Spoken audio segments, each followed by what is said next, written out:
तो दिख रहा साहब, उत्तराखंड में भी एक क्लियर पिक्चर दिख रही है और वो ये दिख रही है बीजेपी 36, कांग्रेस बीजेपी को बहुमत उत्तराखंड में भी। जी प्रतीक, बिल्कुल सही पढ़ा आपने।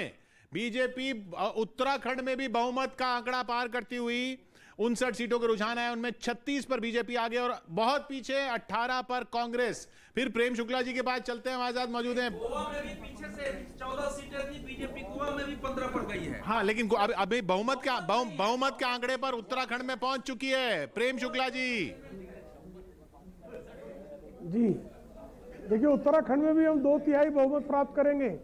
आदरणीय नरेंद्र मोदी जी के नेतृत्व में जिस तरह से उत्तराखंड में वैक्सीनेशन का कार्यक्रम हो, 1 रैंक 1 पेंशन का कार्यक्रम हो, जिस तरह से वहाँ पर गरीबों के मकान बने, जिस तरह से वहाँ 4 धाम को कनेक्ट किया गया, इन सारे कारणों के कारण उत्तराखंड में जहाँ पर ये परंपरा मान ली गई थी कि हर बार कोई भी सरकार रिपीट नहीं होती है, नई सरकार आती है, इन सारी मान्यताओं को भी धराशायी करने का काम आदरणीय नरेंद्र मोदी जी के चमत्कारी नेतृत्व ने किया है।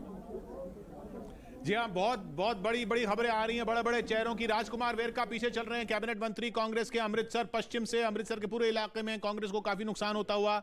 अश्विनी शर्मा बीजेपी के प्रदेश अध्यक्ष पठानकोट सीट पर आगे चल रहे हैं पंजाब में। उधर उत्तर प्रदेश की धनौरा सीट पर हरपाल सिंह बीएसपी के आगे चल रहे हैं। और दीनानगर पंजाब में अरुणा चौधरी कैबिनेट मंत्री हैं कांग्रेस के, वो पीछे चल रही हैं। जी संजीव जी। मैं पंजाब के ऊपर बताना चाहूंगा कि जो आवाज जमीन से उठ रही, प्रताप सिंह बाजवा आगे चल रहे हैं। जो आवाज जमीन से उठ रही थी कि एक चेंज की, तो वो क्लियरली नतीजों में आ रही है। लेकिन सबसे बड़ा फैक्टर है कि पंजाब में कांग्रेस ने अपनी आंतरिक लड़ाई को बाहर उभर के जब आई बाहर, तो इससे क्लियर फर्टाइल ग्राउंड दिया आप आम आदमी पार्टी को कंसोलिडेट करने का। क्योंकि आम आदमी पार्टी आप अगर देखें पिछले चुनाव से आज तक, वो उनके नेता बार बार बदलते रहे, उनके नेता प्रतिपक्ष 3 बारी बदलने, उनके एमएलए छोड़ के चले गए, लेकिन उन्होंने कंसोलिडेट कर लिया क्योंकि कांग्रेस ने उनको एक ग्राउंड, एक फर्टाइल ग्राउंड दी। किशोर जी, पंजाब में जो हो रहा है उससे ये साफ साबित होता है कि जनता जो है पंजाब की, वो कांग्रेस और जो अकालीज ने एक करप्शन से अपना एक बहुत बड़ा नेटवर्क बनाया था और सारा पकड़ जो था इकोनॉमी का सिर्फ 200 फैमिलीज के पास था, वो रिजेक्शन हमें सामने दिखाई दे रहा है कि फाइनली बेसिकली वो तीसरे ऑल्टरनेटिव को लेकर आए हैं। उधर धर्म सिंह सैनी आगे चल रहे हैं नकुड़ से, पूर्व मंत्री बीजेपी से जो समाजवादी पार्टी में गए थे, लेकिन समाजवादी पार्टी के लिए ज्यादा अच्छी खबरें कहीं से खास जगहों से आ नहीं रही हैं। समाजवादी पार्टी 89 सीटों के साथ बहुत पीछे चल रही है। अहमदाबाद महत्वपूर्ण है क्योंकि ये अंसारी का 2 ही क्षेत्र है, एक मऊ और मोहम्मदाबाद, और यहाँ मनु अंसारी आगे चल रहे हैं। अगर अलका राय यहाँ से, हालांकि वहां मैं देख के आया हूं क्योंकि 2 क्षेत्र ऐसा था जहां यादव बीजेपी के लिए वोट कर रहे थे।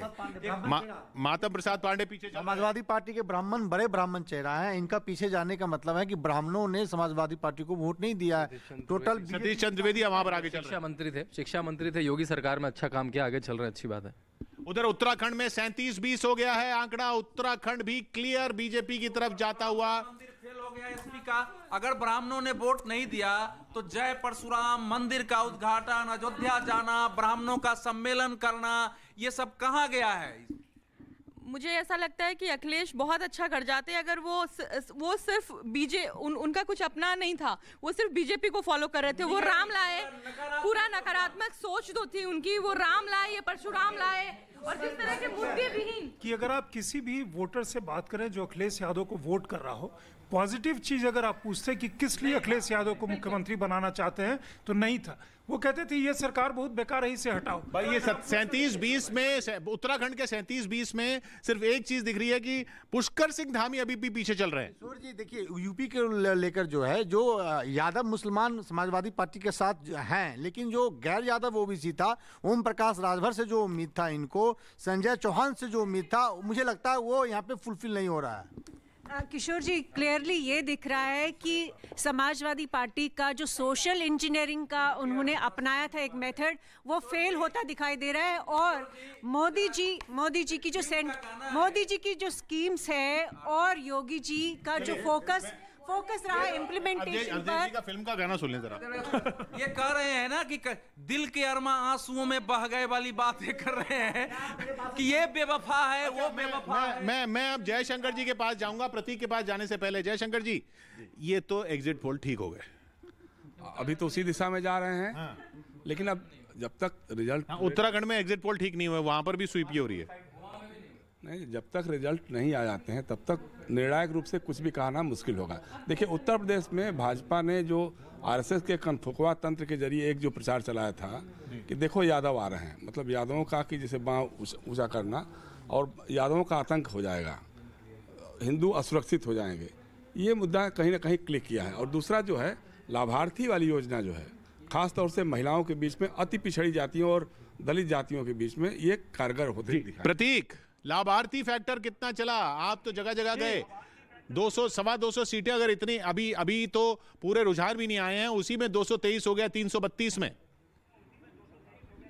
मैं वही कह रहा था कि जो न्यूज 18 के ब्यूरो चीफ थे 270 दे रहे थे कल के, उसपे 270 प्लस वो कांग्रेस बीजेपी प्लस 270 दे रहे थे। तो मैं वही सवाल पूछ रहा था कि 223 है